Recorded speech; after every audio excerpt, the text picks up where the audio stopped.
Let me tell you that the Germans were totally screwed even more after World War I than during the war itself. After signing the Treaty of Versailles in 1919 following the end of World War I, we can say that Britain and France pressure Germany as much as they can. Germany was hit by economical sanctions and military restrictions. It lost 10% of its territory, which was returned back to other countries. Before the war, Germany had about 870,000 soldiers, plus 3 million reserve forces, and after the treaty it was capped at 100,000 soldiers. And that's not all. Germany was stripped of all its air forces. But in my opinion, the biggest punishment was that Germany was forced to pay more than 132 billion marks to other countries. 132 billion for war compensation. Some of that size devastated the German economy, and it became even worse during the Great Depression of 1929. With all these problems came political instability, creating fertile ground for the rise of far-right parties, such as the Nazi Party, led by Adolf Hitler. Hitler and the Nazis were convinced that the defeat of Germany was caused by the Jews. They also blamed the Jews for the economical crisis. They probably would have blamed the Jews for Germany getting kicked out the World Cup. Of course, I'm joking about this part.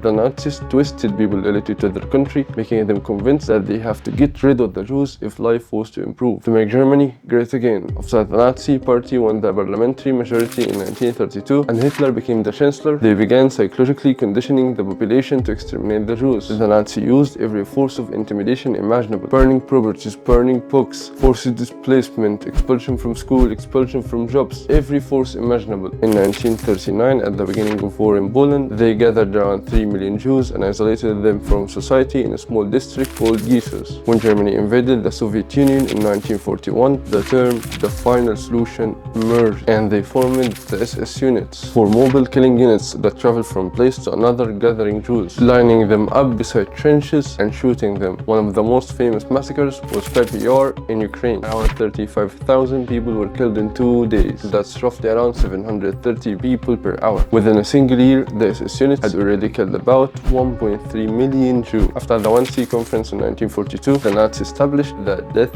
camps, where around 1.5 million Jews were killed with poison. They would search for Jews till they find them, then they put them in ghetto until they are shipped on trains heading to death camps. And a couple of hours later, their bodies would be reduced to ash. When you look at the numbers, around 6 million people were killed. Some were killed by the SS units, some were killed by gas, some were killed by death camps. After the war and Germany's defeat, many officials were put to trial. And when you examine the justification given during the Nuremberg trials, when they were asked why did you do it, their answers were always almost the same: we were just following orders. Someone like Adolf Eichmann, a chief architect of the Holocaust, when he were captured in Argentina after the war, when questioned about his responsibility in the death of millions of people, he insisted that he had merely been obeying orders. He was really puzzled as to why he is being prosecuted. He believed that he is not personally responsible and had simply carried out instructions from those who are above him. So why am I telling you this story? And why now?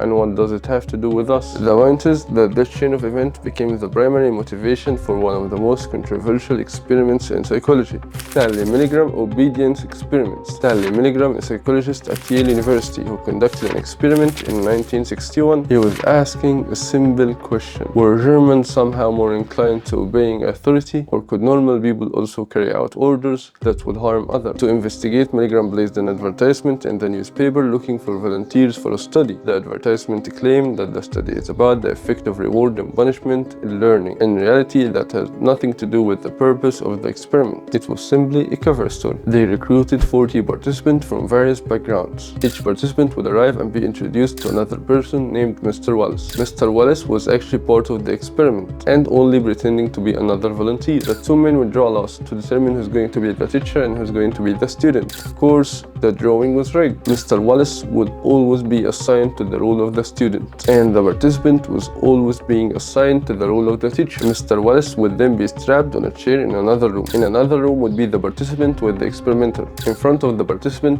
there were a shock generator panels. The machine was divided to 30 levels, starting at 15 volts and increasing all the way to 450 volts. The rules were simple. If Mr. Wallace answered correctly, nothing will happen. If Mr. Wallace answered incorrectly, he will be shocked. and with every wrong answer, the voltage will increase. Of course, Mr. Wallace always gave wrong answers. The real purpose was to see how far was the teacher willing to go. After some time, Mr. Wallace would start screaming loudly. He would protest, and he would say that he no longer wants to continue the experiment. We know he was acting, but the teacher or the person doesn't have this information. The participant would become nervous. He would start sweating and showing signs of stress. The experiment put him under intense psychological pressure. Eventually, the participant would say to the experimenter that he wants to stop and that he doesn't want to continue. At this point, the experimenter would say, "Please continue," in a firm way. If the participant still hesitate, the experimenter would say that the experiment require him to continue. If he continues to object, the experimenter would say, "It's absolutely essential that you continue." And if he refused, the experimenter would say, "You have no choice, you have to continue." Now, before I shock you with the results, let me tell you something. This experiment was shown beforehand to more than 14 scientists at your university. These researchers were asked to predict what would happen. All of them expected that just 1% will go to the max, which is 450 volts. Only 1%, because after all, people are not evil. Well, listen to what actually happens. 65% of the participants continued all the way 450 volts. They were willing to shock someone with a massive electric shock who was supposedly have a heart condition, simply because someone who have authority told them to do it. Even more shocking, 100% of the participants reached 300 volts. These numbers are terrifying. Normal people decided to shock someone they never met, and they couldn't bring themselves to stop, all because an authority figure told them to continue. 65% is a huge number, a very huge number. And just for a reminder, these aren't mentally ill people, these are normal individuals. What's even more frightening, that some of the participants were able to hear the man shouting from the other room saying, "I don't want to continue, I have a heart condition." After that, Mr. Wallace would stop answering questions at all. From the perspective of the participant, something terrible might have happened to this man. He might be unconscious or he might be dead. And yet, 65% of the participants continued even after this point. They continued shocking the man even with no response. And the authority figure in this experiment wasn't even someone important. He wasn't a political leader, he wasn't a religious figure, and he wasn't even a doctor trying to save a man. And there wasn't even punishment for refusing to continue. If you quit the experiment, nothing happened to you. There was no penalty. Yet 65% of the participants still harmed another person all the way to the highest voltage at the machine. So imagine what would have happened if one of those more powerful forms of authority were involved. What kind of acts against humanity might people be capable of then? This experiment was conducted in 1961 while the Nazi leader were being tried, and their crime were fresh in people's minds. But here is a question: does this still happen today? In the age of internet, freedom of information, and modern society, could people still behave like this? At the time, the experiment generated enormous controversy. Sadly, we don't know for sure, and many psychologists didn't approve it because of the intense psychological stress imposed on the participant. As a result, very few direct replicas were conducted. Eventually, researchers found a way to test similar questions without violating modern ethics. A study published in 2009 produced an almost same result, and another study in Poland in 2005 found that 90% of the participants were willing to continue to the highest shock level used in that version of the experiment. In that study, the maximum level was 150 volts. So even after 50 years, people were still behaving in a similar way. Honestly, this shouldn't surprise us too much. We have seen governments committing abuses against their own people. We have seen individuals whose ancestors suffered violence, and the same pattern keep repeating. That's why these experiments are so disturbing. Most people don't believe they would ever do something like this. The evidence for that is simple. Those 14 years professor predicted that 1% of the people would reach the maximum voltage, but reality turned out to be very different. In truth, most of us are probably more vulnerable to authority than we would like to admit. And remember, the authority figure in the experiment was emotionally neutral. Imagine if the authority figure had emotional influence as well. Imagine if the person giving an orders wore a suit and presented the state, or wore religious clothing and represented faith, or was a member of your own family.